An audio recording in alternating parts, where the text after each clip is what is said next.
Hello, Tony, your deck architect here, back on my channel once more with another deck profile.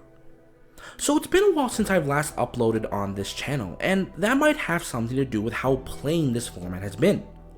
With no major set releases until May, and the format dominated by good stuff engine decks, I've really been at a loss at finding unique competitive angles to the decks I've wanted to build. Thus, the next few deck profiles that I have lined up will be focusing more on the casual, aimed at optimizing the playability of some of these lesser known decks over their ability to play in this snoozer of a format. Up first is an update to a deck that has been regarded by many as one of the most disappointing archetypes to have been released in the modern metagame. Sliding in from the North Star, ladies and gentlemen, today we're going to be revisiting the Ursarctic. So to refresh everyone on the Ursarctic are one of the three archetypes that have been released in Ancient Guardians, alongside Ogdoadic and Sulfurcord. Tangentially related to the Drytrons, the Ursarctic employ many of the same themes as their starbound brothers, including a constellation machine motif, a special summon gimmick relying on tributing monsters, and the reinvention of a classic summoning mechanic. The intended playstyle of the Ursarctic was one of gradual field development, aimed at taking advantage of the quick effect nature of their summoning effects to build field presence on both players' turn. From there, the deck can then use that progressive field advantage to produce powerful synchros made uniquely using the difference in their materials levels. And if that sounds absolutely awesome to you, then you would not be alone. Since its release, Ancient Guardians has been widely regarded as one of the most interesting deck build packs, with all three of its flagship archetypes possessing some very unique methods of play. However, unique does not always translate to playable, and the fact that we're talking about the Ursarctic in such a negative retrospective should tell you that the archetype did not play out very well. Bogged down by heavy costs and unnecessary restrictions, the Ursarctic suffered from a variety of issues, ranging from consistency to speed to even relative power. And in my first attempt at building the deck almost a year ago, you saw a lot of those issues come to light as I had to jam a massive measure of outside consistency options just to make the deck function. But in the interim period since, the stars have aligned to provide Ursarctics with a lot of help. First up is the 2 rounds of direct support that they received in Burst of Destiny and Battle of Chaos that patches up some of their more atrocious weaknesses. Second is the release of a few interesting tech cards in Brothers Legend that help boost the deck's overall consistency. And lastly is the ban list, which unshackles a certain card that finally gives Ursarctics an actual threat that they could commit to building around.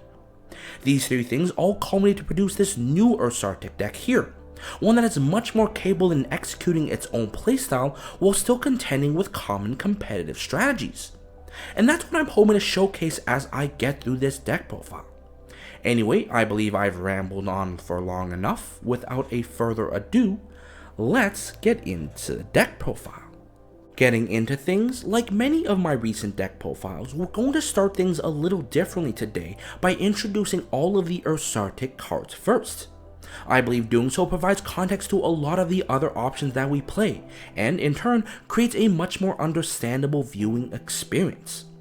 So starting it off, we have the Ursarctic monsters. To provide a refresher, each of the Ursarctics possess a shared quick effect that allows them to special summon themselves from the hand by tributing another level 7 or higher monster in your hand during either player's main phase. And upon special summon, each of the Ursarctics possess a unique trigger effect that either generates you advantage or disrupts your opponent. With that being said, each of our upcoming Ursarctics will be separated into one of 2 categories, based on the nature of their trigger effects and their unique card characteristics. The first category is our Ursarctic Minors, a group of level 7 non-tuner Ursarctics, of which we're playing 3 Ursarctic McPolar, 3 Ursarctic McBillis, and 1 Ursarctic McTanus. The Ursarctic Minors specialize in advantage generation, with their on-summon effects all geared toward enabling and recovering your Ursarctics. McPolar searches for any Ursarctic on summon. McBillis special summons a second Ursarctic from hand, while McTanus adds back an Ursarctic monster from your graveyard. The intended purpose of the Ursarctic Miners is to be special summoned on your turn. By committing any of the Ursarctic Miners to the field, you can grab yourself a second Ursarctic to either special summon immediately or in a later turn.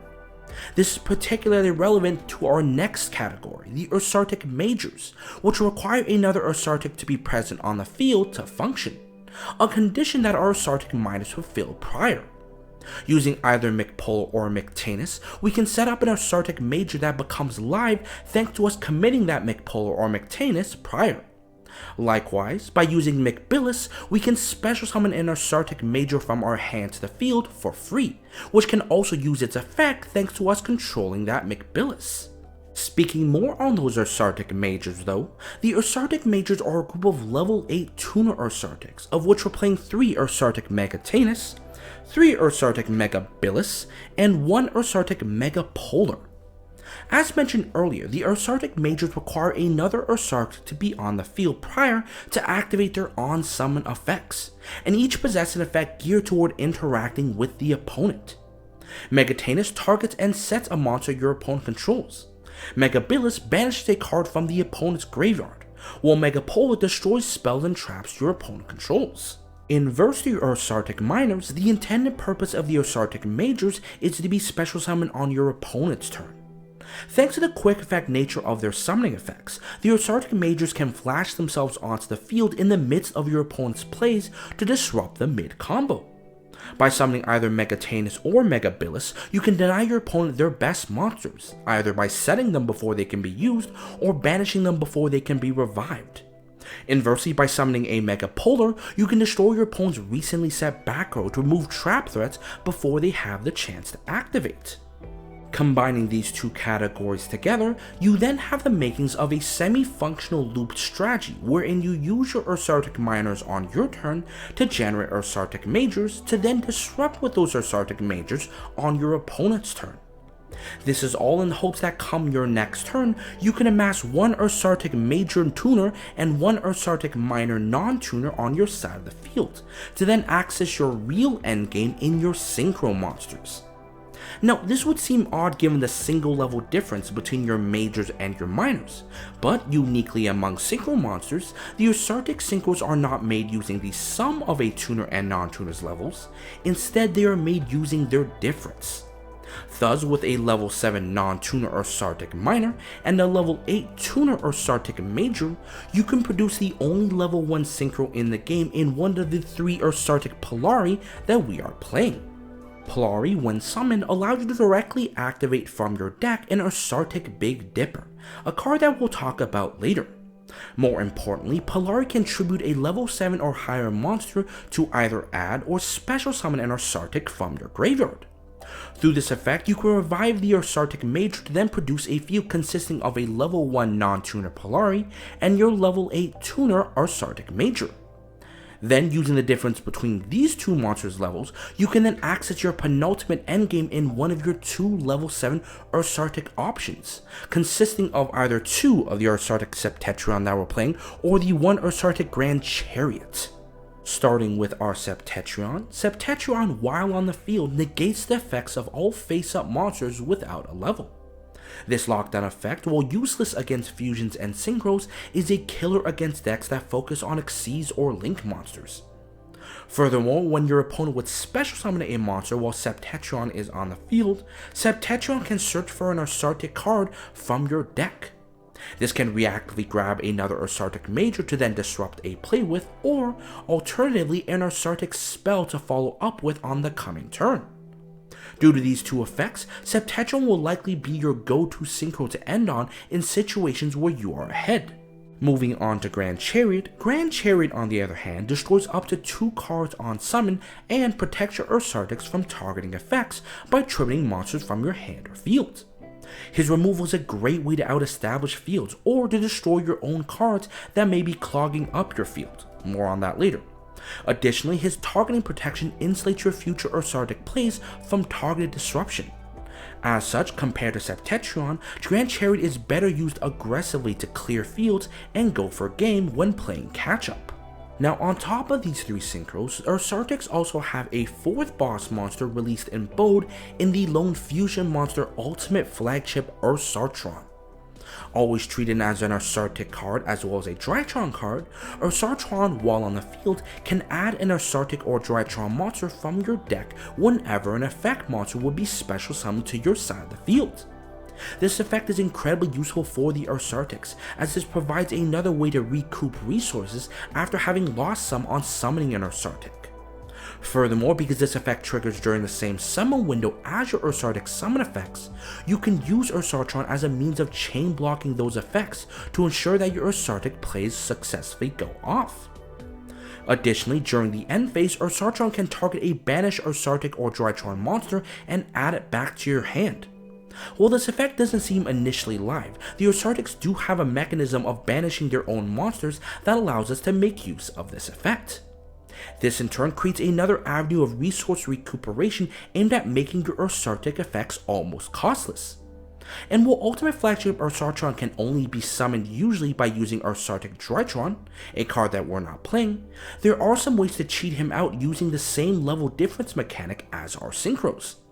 But that's something we'll talk about when we get to the traps. Going into the Ursarctic spells, we once again begin with our 2 Ursarctic Big Dipper. A field spell, Ursarctic Big Dipper allows us to, once per turn, substitute the cost of any of our Ursarctic tribute effects by banishing a level 7 or higher Ursarctic from the graveyard instead. This effect is the primary reason why we are playing this card. Accessible directly through the deck by our Polari, Big Dipper turns all our used Ursarctic resources into fodder for our future Ursarctics, which makes at least one of our Ursarctic plays per turn absolutely free. This alleviates much of the cost of our plays and allows us to actually play sustainably long term. Furthermore, to add sugar to your cream, Ursarctic Big Dipper also comes with a secondary disruption effect. Whenever a monster would be special summoned, Ursarctic Big Dipper accrues a counter for each one.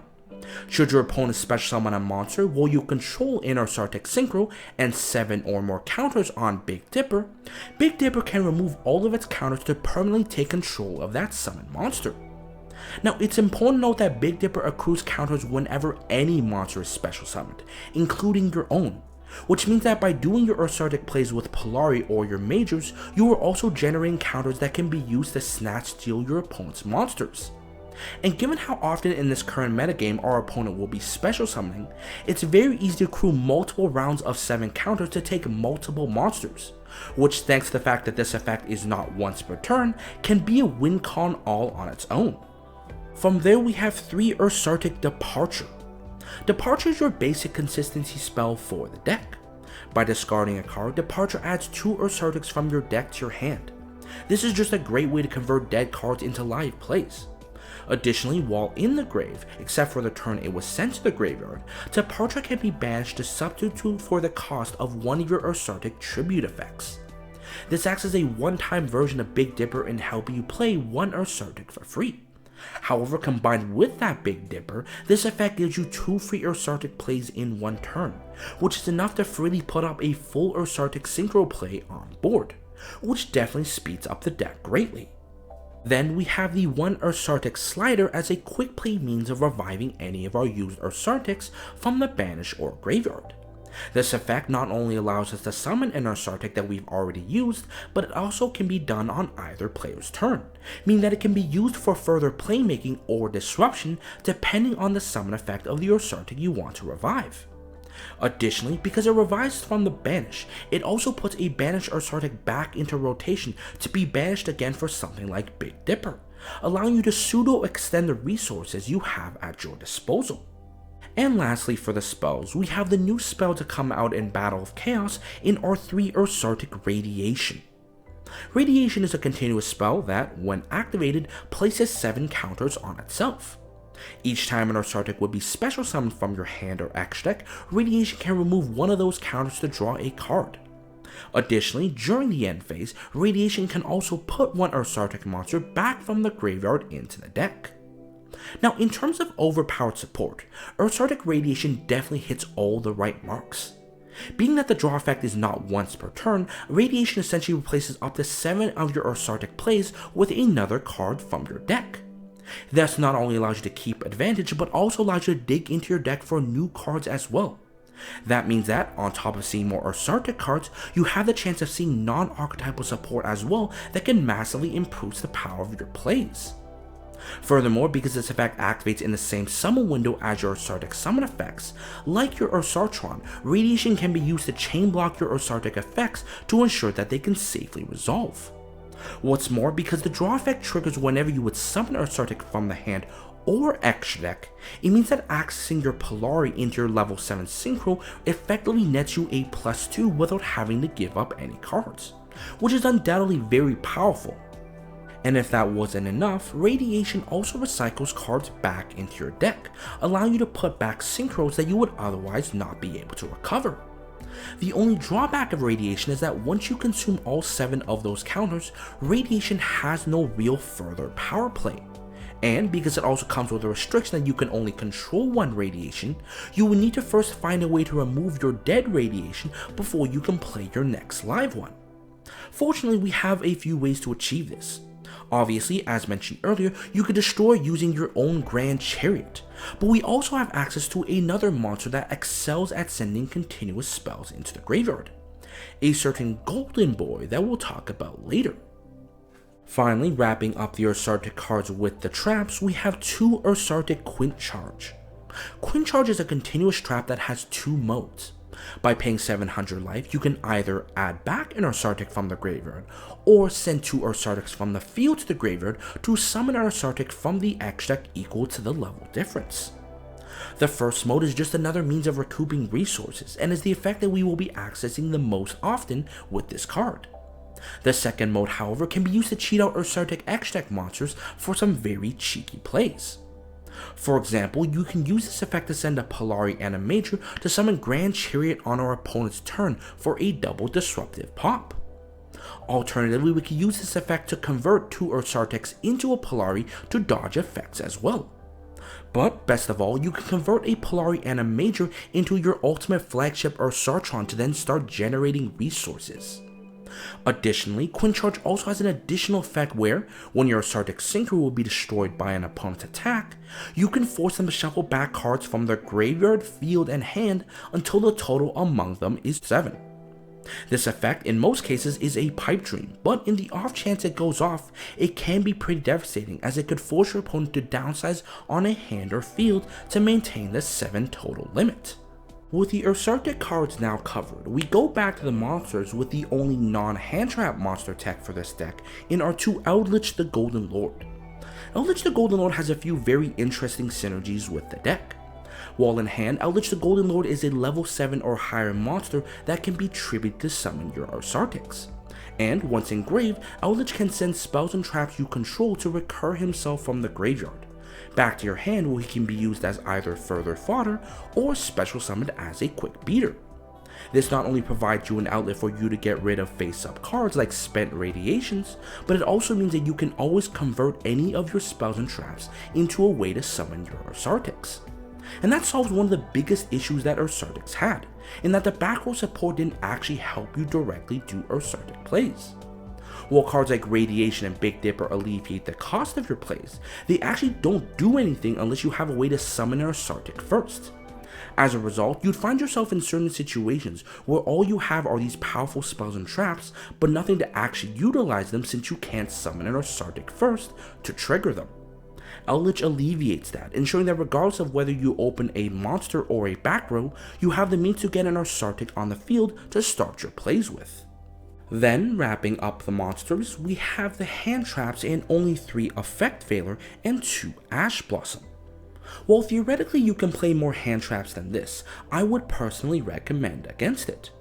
Because of how dependent Ursartics are on having fodder to actually do their plays, hand traps like Ash only break your hand until you can get to a reasonable board state. As such, you really don't want to play too many hand traps, such that you end up only opening them and a single Ursartic, of which you can do nothing with. With that being said though, you do still want to play a non-zero amount of hand traps also. The reason being that because your Ursartics can special summon themselves on your opponent's turn, you will most likely be triggering a Radiation draw on your opponent's turn as well. Hand traps provide you something that you can draw off of that radiation that you can actually use to immediately interact with your opponent, which can be very clutch in key moments. Continuing to the remainder of our spells now, we only have one non-archetypal spell in our deck in 3 Foolish Burial of Goods. Now, Foolish Burial of Goods may seem out of place, but that's because its place in this deck is primarily to dump a card that I haven't brought up yet. Pulling into the traps for a moment, we're playing these 3 Foolish Burial of Goods to dump one of the 2 Ice Barrier to the graveyard.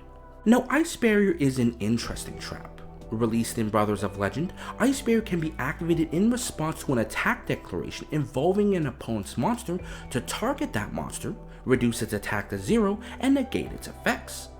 Because Ice Barrier can be activated on any attack declaration, including your own, you can use this card both defensively and offensively to out an opposing monster larger than your Ursarctics. And that's great and all, but the real power of Ice Barrier comes from its graveyard effect. While in the graveyard, Ice Barrier can banish itself to dump any level 5 or higher water monster from your deck to the graveyard to then add any level 5 or higher water monster from the graveyard.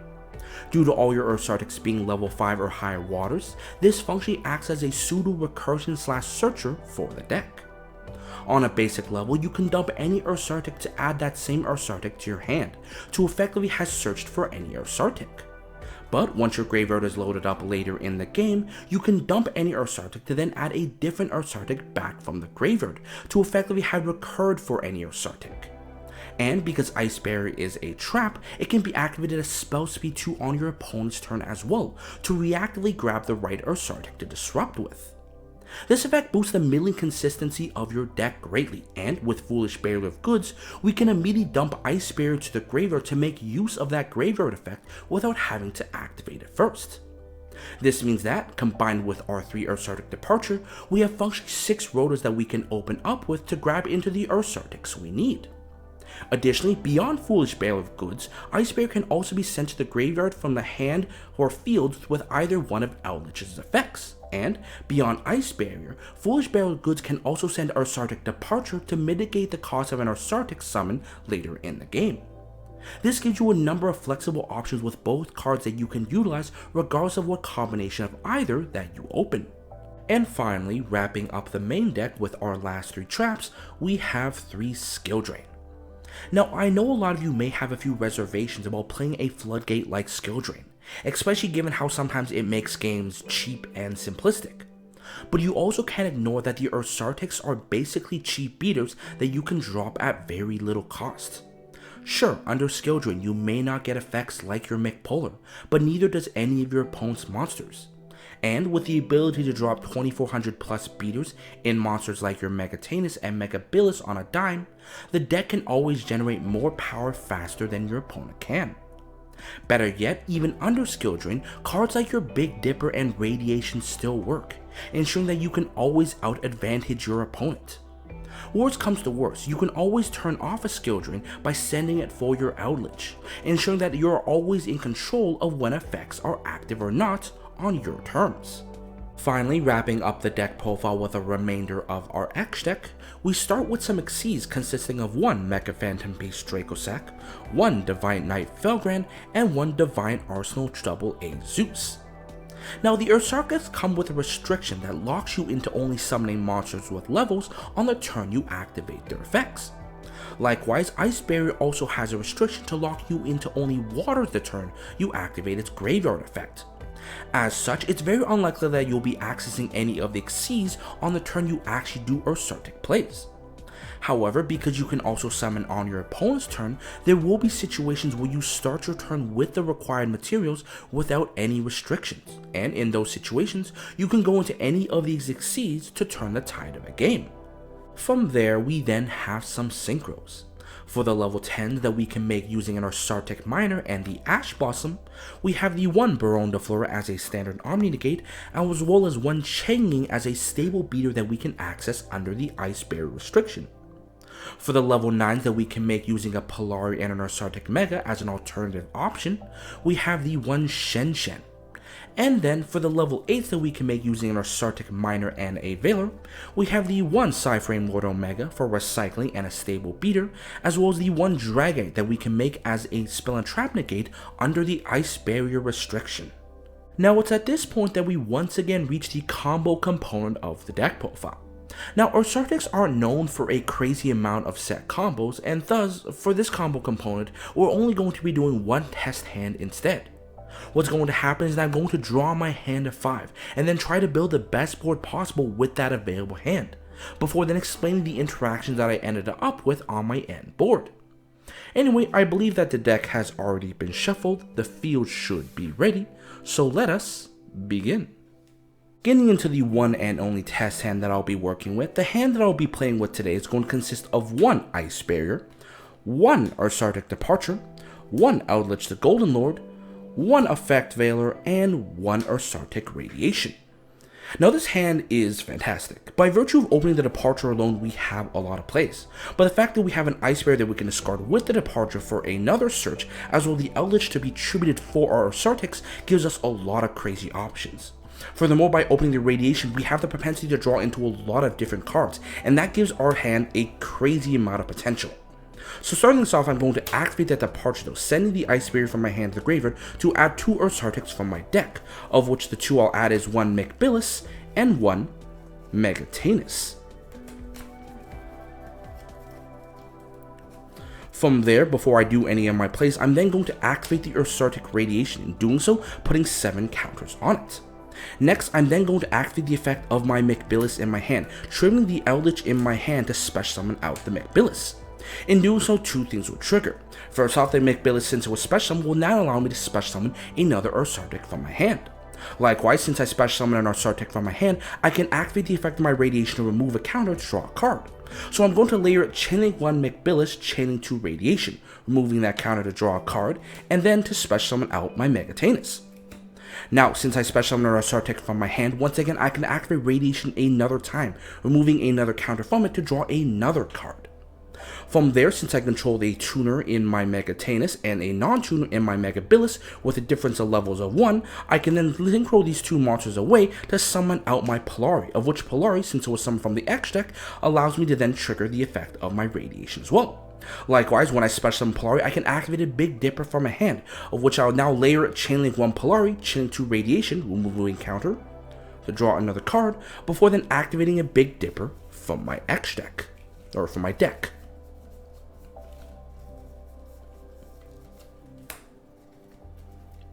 Now that Big Dipper is live, it now allows me to substitute 1 of my tribute costs by banishing from the grave, of which I'll then activate Polari's effect, banishing the McBillis in my graveyard to special summon out the Megatanus. Now, since I special summoned this Ursarctic from that graveyard, but not from the hand or X deck, I can't activate my Radiation. But that's fine, because I can then take the level 8 tuner Megatanus alongside the non-tuner Polari, synchro summoning these 2 to summon out a Septetron, and since I summon an Ursarctic from my X deck, I can activate the effect of my Radiation 1 more time, removing 1 more counter to draw another card. At this point from here, I will then set the skill drain, and pass turn to my opponent. Now, looking at this board, it may seem rather meek, considering that we've only ended up with 1 real monster that we can threaten our opponent with.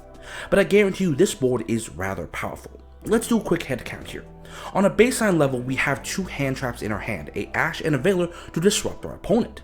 Likewise, our Septetron wall on the field prevents any monster without a level, i.e. Lynx or Xyz, from actually having their effects, which allows us to shut down half of the available decks our opponent might throw at us.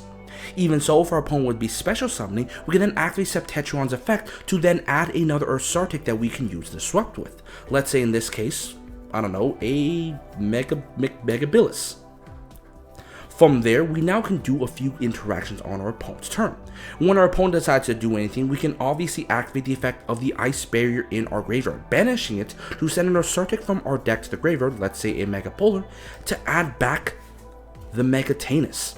And after adding back the Megatanus, we can then activate the effect of our Megatanus, banishing the McPolar through the effect of Big Dipper to special summon it to the field, and since we control an Ursarctic in our Septetron, we can then set 1 monster. Likewise, let's say we want to special summon this Mega Billis as well. Thanks to the fact that we have a Departure in our graveyard, we can banish Departure to substitute for another cost to special summon the Mega Billis and banish a card from our opponent's graveyard. Worst comes to worst, we can still activate this Skill Drain set, which then turns our entire field from a disruptive field into a beatdown field that our opponent has to out a 2800, a 2400, and a 3000. This is also not considered the fact that when I special summon these two Ursarctics, I remove 2 more counters to draw 2 more cards, potentially allowing me to draw into more hand traps or more Ursarctics that we can special summon, potentially giving us over 5 interactions on this turn alone. And that's going to do it for our Ursarctic deck profile. So what are my thoughts on the deck? Well, relative to my first attempt, I'd say that it's gotten a lot better. Unlike the first attempt, where I was forced to play cards like Melfi Caddy for that loot synergy it had with the Ursarctics, this Ursarctic list actually feels like it's got speed and direction with each of its tech choices. Furthermore, with cards like Ursarctic Radiation and Skill Drain at its disposal, the deck feels much more powerful than before, where you had to rely on only your synchros to take games. With that being said, the deck still isn't perfect. Nothing can 100% cover up the deck's propensity to brick, and the deck still suffers against decks that make use of fusions and synchros, which will be a lot of this meta. And while cards like Radiation and Departure are powerful, there isn't a consistent way to search for them outside of Septetrion, which requires your opponent to do something first. But for an archetype that was considered formerly one of the most unplayable to modern date, I'd say that Ursarctics have come a long way. Regardless, this has been Tony, your deck architect with an updated Ursarctic deck profile. I hope you enjoyed it, and I will see you guys next time.